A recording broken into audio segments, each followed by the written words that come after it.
I was 5 minutes early to my parents' anniversary dinner, still hoping foolishly that this time would be different. The private room glowed under golden light, and my son, Noah, clutched my hand like he always did when he felt small in big places.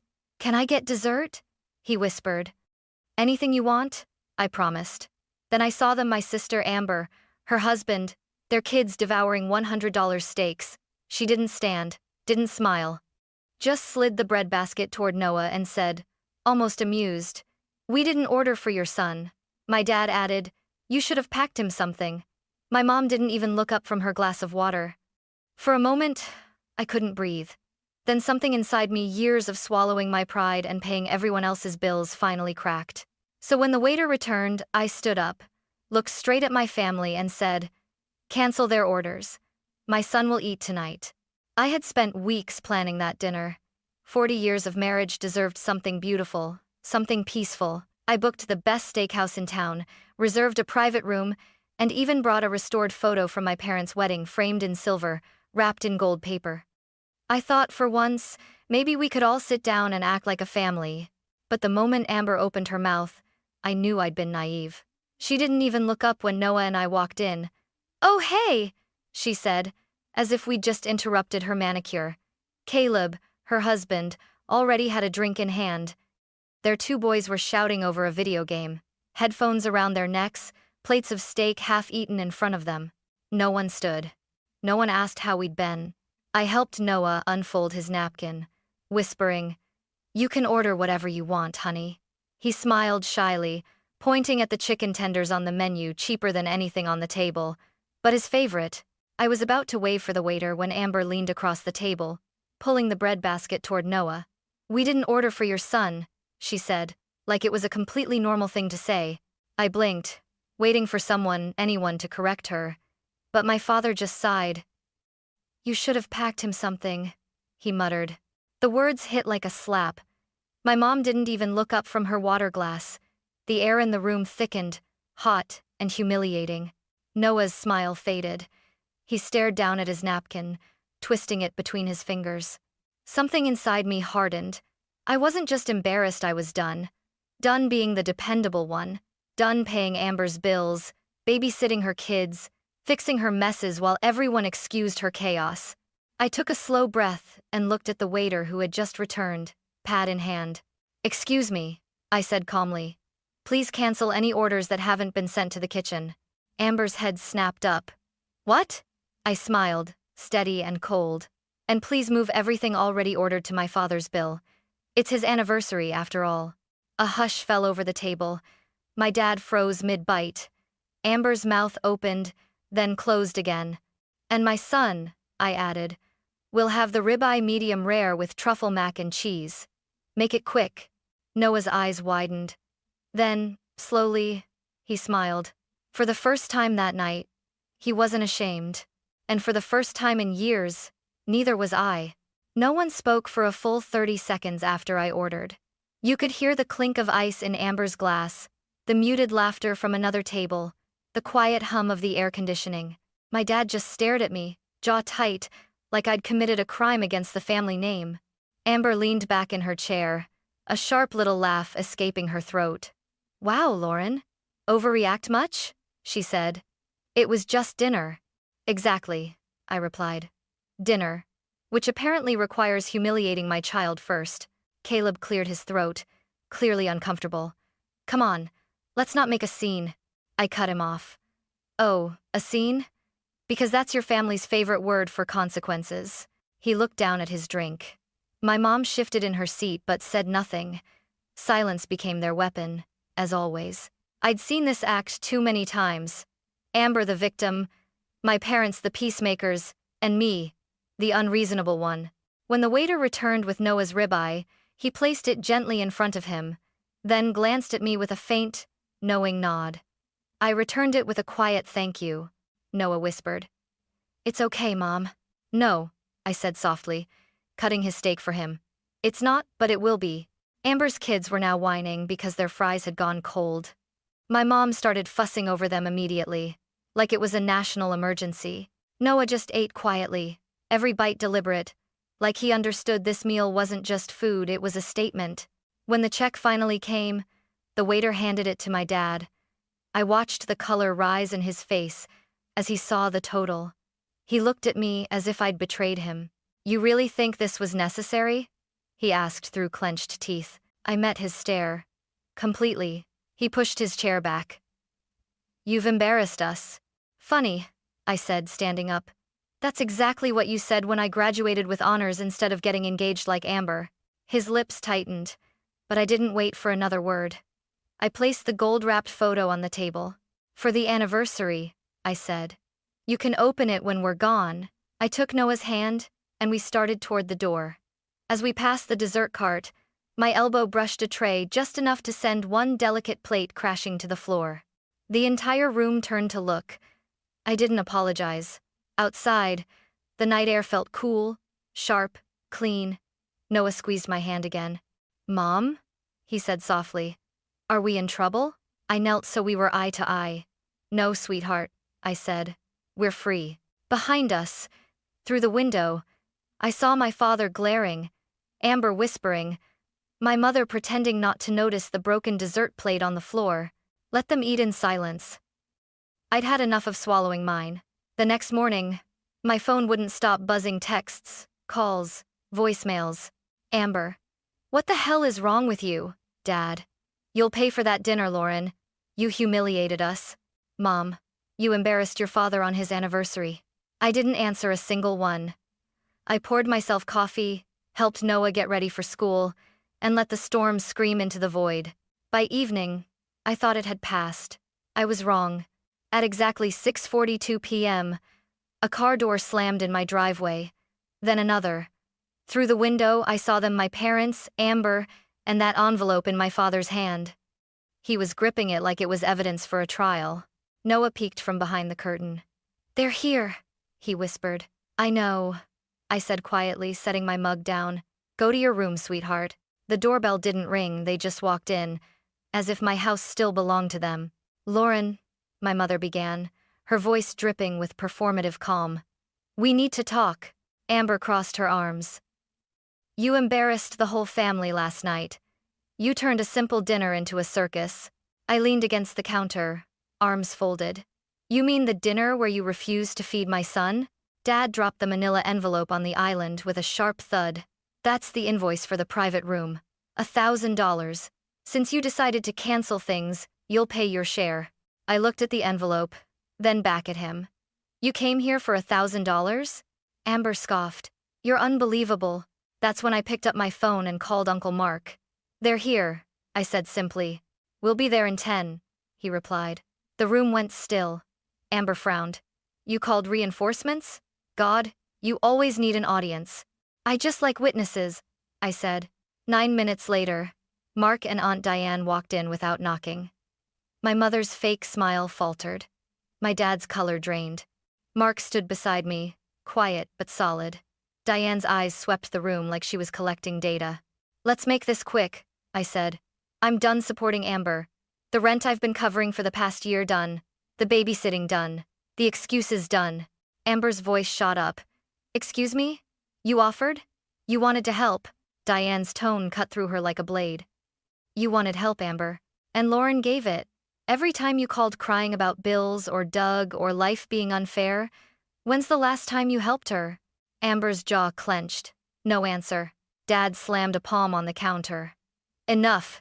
This is between sisters." Diane didn't flinch. "Then maybe start acting like one." Silence. I opened the envelope, pulled out the invoice, and looked at the number. 1,000 even. I reached into my purse, pulled out my wallet, and laid 5 crisp hundreds on the counter. "Here," I said. "Not out of obligation, out of pure pettiness. So you don't get the satisfaction of the full amount." Amber gasped. "You're pathetic." "No," I said softly. "I'm free." My father's face twisted red. "We raised you better than this." I walked to the door and opened it wide. "No," I said, voice calm, steady. "You raised me to serve, to stay quiet, to make peace at my own expense. I'm unlearning that now." For a heartbeat, no one moved. Then Mark stood beside me. That was enough. They filed out angry, muttering, slamming the door behind them. I locked it. Then I just stood there, staring at the empty space where the envelope had been. It wasn't relief. It wasn't joy. It was silence, clean, sharp, and final. The quiet after that confrontation lasted barely 3 days. Then came the digital war. It started with a Facebook post.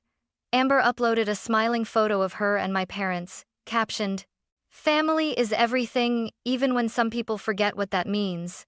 The comments section filled fast. Hearts, prayers, cousins chiming in with, "So true," and "You deserve peace, girl." No names, of course, but everyone knew who "some people" meant. I didn't reply. I didn't defend myself. I just scrolled, screenshot, and closed the app. Silence had worked better than any argument that night. At dinner it would work again. Or so I thought. 2 days later, my phone rang while I was making pancakes for Noah. Unknown number. I almost ignored it. "Mrs. Hayes?" a woman's voice asked. "This is from Willow Creek Elementary." My stomach tightened. "Is Noah okay?" "He's fine," she said quickly. "But we received an anonymous report expressing concern about his emotional well-being." For a second, I didn't understand. "A what?" "A report, ma'am. Someone claimed he's been withdrawn, maybe neglected. We're required to follow up." I set down the spatula, heart pounding. "Withdrawn?" I glanced at Noah, sitting at the table, happily drowning his pancakes in syrup. "Yes, ma'am. The counselor spoke with him today. He seems perfectly fine. Respectful, polite, no red flags. But we're required to document it." There it was. The click of recognition, cold and sharp. Anonymous. Family is everything. I took a breath. "Thank you for letting me know." When I hung up, my hands were trembling not from fear, but from fury. That night, I sat by the window after Noah went to bed, watching the reflection of my phone screen glow in the glass. The call replayed in my mind like static. Withdrawn. Neglected. Those words would now live somewhere in a file about my son because someone wanted to punish me for setting a boundary. The next morning, there was another knock. 2 women in plain clothes stood at my door, badges flashing. "Mrs. Hayes? Child Protective Services." And the world seemed to narrow around their voices. I stepped aside. "Come in." They were polite, professional. They checked the kitchen, the fridge, Noah's room lined with books, Lego sets, and clean laundry. They asked questions, took notes. "Who filed the report?" I asked. "One was anonymous," one of them said carefully. "It happens." When they left, one of them hesitated on the porch. "Mrs. Hayes," she said quietly, "we see these kinds of cases all the time. You seem like a good mom." I thanked her. I shut the door. Then I slid down against it until I was sitting on the floor. The humiliation burned, but beneath it was something colder. Strategy. They wanted to scare me, to make me doubt myself, to drag me back into the same guilt trap I'd escaped from. But this time, I wasn't reacting emotionally. I was documenting. That evening, I called Uncle Mark. "They filed a report," I said flatly. There was a pause. "CPS?" "Yes." He exhaled slowly. That was the warning shot. "I know. You need to move carefully now. Start building your record. Screenshots, statements, everything." "I already have a folder," I said, staring at my laptop. "It's called Receipts, Amber." He gave a low whistle. "Good. Keep going." After the call, I opened my files, text messages, Venmo screenshots, photos from the restaurant, the restored wedding picture, still sitting on my counter. I renamed the folder, Family War, Evidence. For a long time, I just stared at the name. Somewhere between the bread basket and the CPS visit, I'd stopped being the peacekeeper. Now I was the one keeping score. Outside, the night was quiet. Noah was asleep, safe. I whispered to myself, they wanted a war. Then I clicked save. When people say, paperwork can't protect you, they've never met my family. In my case, paper was power receipts, screenshots, timestamps, contracts. They'd used whispers and guilt for years. I'd learned to use ink. That night, I emailed my landlord. "Hi, Can you please send me records of all rent payments made toward Amber Lane's apartment since January? I helped cover her portion. Need it for accounting. He responded within an hour. 7 months. $5,700 total. Every transaction traced back to me. I printed them all dates, Venmo notes, even the time I wrote, "For your half of the rent, don't forget to pay me back." She never had. Then I dug deeper. The messages where she begged for help because Caleb had lost his job. But then there was a photo I'd forgotten, Amber poolside, wine glass in hand, wearing designer sunglasses. The timestamp? That exact same weekend. I stared at it, remembering how I'd wired her $200 that day. I had believed her when she said she couldn't afford groceries. A small laugh escaped me. Not bitter, just tired. When Jenna, my attorney, picked up my call, I told her everything. Harassment, false reports, defamation, CPS involvement. I said, "I'm done waiting for the next attack." Jenna's voice was calm, almost too calm. "Lauren, it's time for a cease and desist." She moved fast. Within 48 hours, 3 letters were drafted. One for Amber, one for my parents, one addressed to the Hayes family. Each outlined harassment, cyber, smears, false allegations, unpaid debts. Her final line read, "Any further contact or false claim will result in legal escalation." When I saw my name signed at the bottom, it didn't feel like revenge. It felt like freedom, an official declaration that I was done being their punching bag. The letters were sent by courier. Silence followed. For 2 days. Then, one morning, my phone buzzed with a notification: Venmo. A payment from Caleb Lane. Amount: $2,850. Note: half the rent. I told her to stop. I'm out. I stared at the screen for a long time. Caleb, the spineless husband, had finally done something right, jumped ship. Later that week, Aunt Diane called. "I ran into your mom at the grocery store," she said. She looked exhausted, said, "You're destroying the family." I laughed softly. "Of course she did." "I told her the truth," Diane continued. "You didn't destroy anything. You just stopped playing their game." That night, more messages came in from cousins I hadn't spoken to in years. Stories spilled out like confessionals. Amber borrowed $600 and never paid it back. She tripped me into babysitting her kids for a weekend, then ghosted me. She told me you were the rich one. I guess she forgot who bailed her out. Piece by piece, the narrative flipped. I wasn't the villain anymore. I was the first one brave or foolish enough to say, "Enough." Then came the final hit. A thick envelope arrived in my mailbox, stamped with a law firm's logo. For a moment, I thought it was another bill, but the words froze me in place. Notice of intent to file petition for grandparent visitation rights.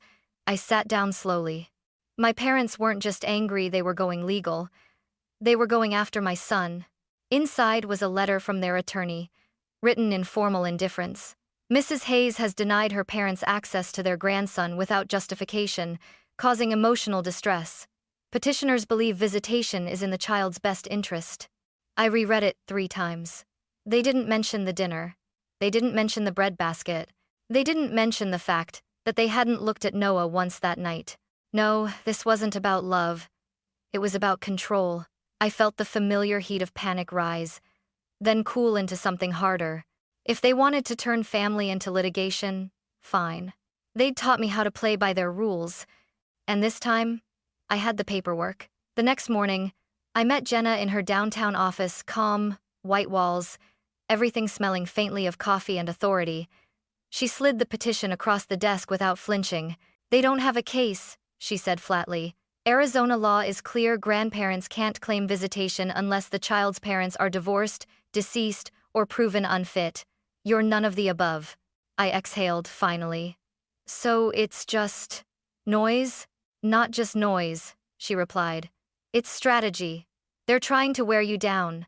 They're hoping you'll give up before the court does." That made sense. That was always their way, not open war, just exhaustion disguised as love. "So what do we do?" I asked. "We respond," she said. Firmly, officially, and once. That afternoon, we drafted a reply, not just a denial, but a counterattack. We attached everything: Screenshots of Amber's posts, text messages from my parents, proof of the CPS visit being closed with no findings, the rent receipts, the Venmo transactions, even the cease and desist letters. Each page was evidence, each paragraph, a nail in the coffin of their narrative. When Jenna finished compiling it, she handed me a final copy. "Sign here," she said. My hand didn't shake as I wrote my name. Later that night, I sat at my kitchen table after Noah went to bed, staring at the folder labeled Hayes v. Hayes. It felt absurd. My family's name against itself, the perfect symbol for what we'd become. The next day, I went to Noah's school and spoke with the principal. I handed her a new document, a restricted access list. "My parents and my sister are no longer allowed to pick up my son, visit, or volunteer here," I told her. She looked at the paperwork, then at me. "Is everything okay?" "It will be," I said. Then I changed the locks at home. Not because I thought they'd come, but because, after everything, I wanted the sound of the deadbolt to mean something. That evening, I took one more step. Jenna had suggested updating my living will. If anything ever happened to me, custody of Noah would go to Aunt Diane and Uncle Mark. Not my parents, not Amber. The people who had stood silently beside me when everyone else shouted me down. When I finished signing, I sat in the quiet house and looked around. The stillness didn't feel empty anymore. It felt earned. Then I opened a fresh document on my laptop, titled it, Final Letter. "This is the last time you'll hear from me," I began typing. "You've turned parenthood into punishment and family into fear. I'm done. If you try to contact me again, I'll treat it as harassment. We are finished permanently." I saved it, printed 2 copies, sealed them in envelopes, and placed them on the counter. Tomorrow, I'd mail them. Tonight, I would sleep. For the first time in years, without waiting for the phone to ring, I mailed the letters the next morning, one to my parents, one to Amber. No signature, no return address. Just my handwriting on a white envelope and the weight of everything I'd carried for decades. By the time the mail truck disappeared down the street, I felt strangely light. Not happy, not relieved, just finished. I came back inside, made coffee, and stared at the stack of legal folders on the table. "Family business," I whispered to myself, almost laughing at how literal that phrase had become. The phone stayed silent all day. No calls, no messages, no threats disguised as apologies. I didn't need to check social media to know what would come next. Another cryptic post, another attempt to make me the villain. But this time, I didn't care. Their world ran on validation. Mine was built on proof. That evening, while Noah did his homework, I opened my journal and copied the contents of my final letter word for word. "This is the last time you'll hear from me. I gave you decades of chances, and you repaid me with betrayal, lies, and now legal threats against my child. You are no longer my family. If you try to contact me or Noah again, I will pursue a restraining order. If you show up at my door, I will call the police. If you attempt to involve yourselves in my life again, I will make every detail public. We are done for good." I read it aloud once. The words didn't tremble.